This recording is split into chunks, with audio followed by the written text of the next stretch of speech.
Doctor साहब, सबसे अहम सवाल जो कि सबके जहनों में है कि ये बजट वही है जो आपने आईएमएफ के साथ शेयर किया है, क्योंकि आपने आईएमएफ से शेयर कर लिया था, उसके बावजूद आईएमएफ का स्टेटमेंट आया 3 कंडीशंस का, जिसमें बजट भी शामिल था। वो देखना चाहते थे, आप पेश भी वही कर रहे हैं जो नंबर्स उन्हें दिखाएं, तो ये वही है जो नंबर्स उन्हें दिखाएं।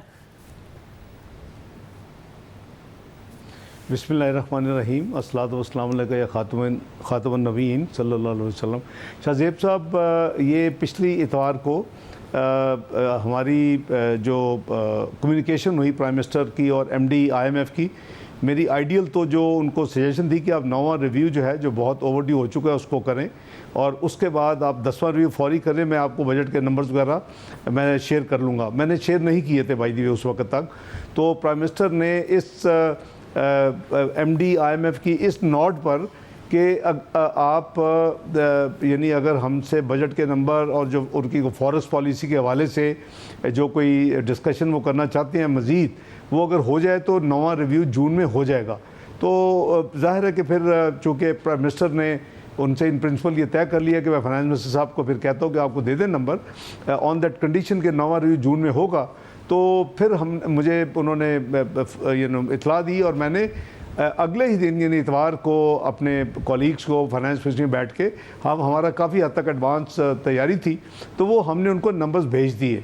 तो आपका जो सवाल है कि क्या वो नंबर्स वही हैं जो आप फाइनली रोल आउट हुए हैं, ये नंबर्स उससे ज़रा बेहतर हैं। मैंने जो पिछले उन नंबर्स भेजने के बाद जो मज़ीद अपनी कोशिश की कि मैं जो हमारा ज़ाहिर है कि जो नेट रिज़ल्ट है आपके पूरे बजट का, आपने माशाल्लाह सारे नंबर्स गिनवा दिए, उसका नेट रिज़ल्ट है कि आपका ओवरऑल फिस्कल डेफिसिट कितना होगा। तो पिछले साल वो करीबन 7.9 था, ये साल जो अभी क्लोज़ होगा ये 7% पे जो है प्रोजेक्ट हुआ है रिवाइज्ड एस्टिमेट के हिसाब से। अगले साल का जो था वो करीबन 6.8 6.9 था। तो हमने जो अपनी काफ़ी ज़्यादा वर्किंग की उसको हम 6.54 पे लेके आए हैं। ज़ाहिर है कि वो कॉन्सिक्वेंशल चेंजेस, अखराजात में कुछ कमी, कुछ थोड़े से रेवेन्यू में एडजस्टमेंट, तो वो हमने की हैं, तो वो पॉजिटिव इम्प्रूवमेंट्स होंगी from IMF point of view. दूसरी बात यह है कि जब से उनको वो नंबर्स मिले हैं, उन्होंने हमारे साथ कई राउंड्स ऑफ क्वेरीज कर चुके हैं एक हफ्ते में, कि वो जो चीज़ें ब्रेक डाउन, चीज़ें तफसील पूछते रहे, वो हमारी टीम देती रही। और जो एफपीआर के साथ जो उन्होंने कोई अपनी मज़ीद को डिस्कशन चाहिए वो भी हमने करवा दी। और जो फाइनेंस मिनिस्ट्री की जो टीम है जो लेड बाय फाइनेंस सेक्रेटरी, उनसे भी तो मुझे तवक्को है कि अब कोई इस बजट के हवाले से कोई ऐसी चीज़ नहीं होनी चाहिए जो कि इरिडेंट साबित हो। जहाँ तक फॉरेक्स का ताल्लुक़ है, वो उनकी स्टेट बैंक से जो है वो कंसल्टेशन है और मैं समझता हूँ कि उसमें कोई सीरियस इशू नहीं होनी चाहिए। और तीसरा जो है वो जो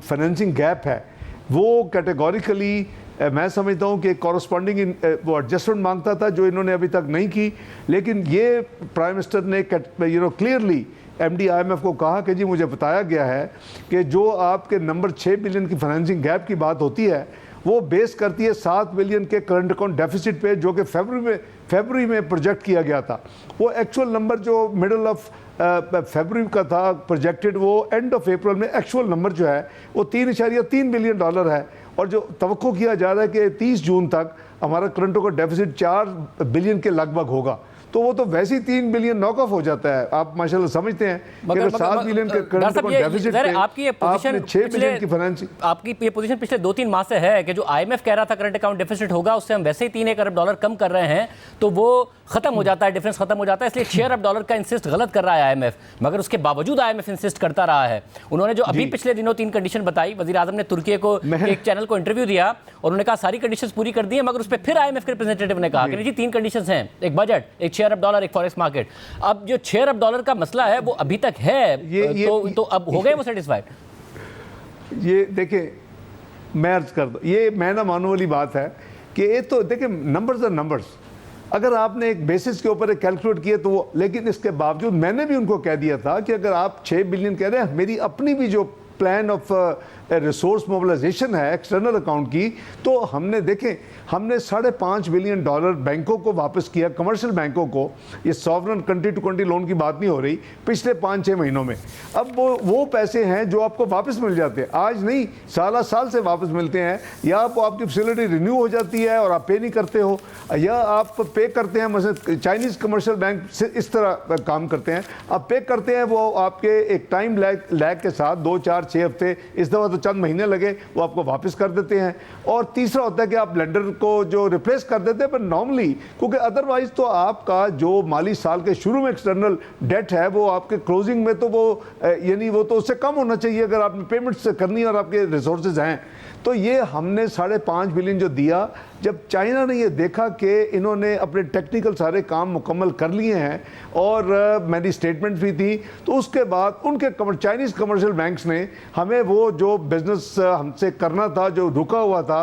कि IMF का स्टाफ लेवल एग्रीमेंट बोर्ड हो जाए, जो कि बाकी बैंक भी इंतज़ार अभी तक कर रहे हैं, उसके बाद करेंगे, तो वो उन्होंने फिर हमारे साथ 2 बिलियन वापस किए। तो बाकी तो ये तो वैसे ही 2 बिलियन जो गैप वो कह रहे हैं वो रेज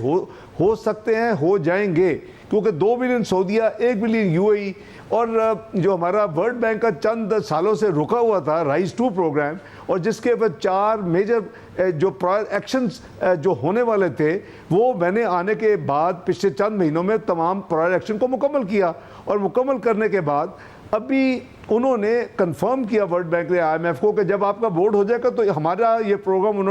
हमने यानी सब कुछ कर दिया है, और वो पॉलिसी लोन 450 मिलियन वो हमें दे देंगे। जब वो देंगे तो उसकी को फाइनेंसिंग AIIB चाइनीज़ जो बैंक है, एशिया इंफ्रास्ट्रक्चर बैंक, उनके भी 250 मिलियन है, 700 मिलियन हो गए। हमारी जो जिनेवा प्लेजेस है उस पर कैश प्लेजेस करीबन 350 मिलियन से ज़्यादा है, तो 1 बिलियन तो ये हो गया, 4 बिलियन तो हो गए। अब वो कहते हैं 2 बिलियन भी कर लें, मैं कहता हूँ वो भी हो जाएंगे, लेकिन बदकिस्मती अच्छा ये भी था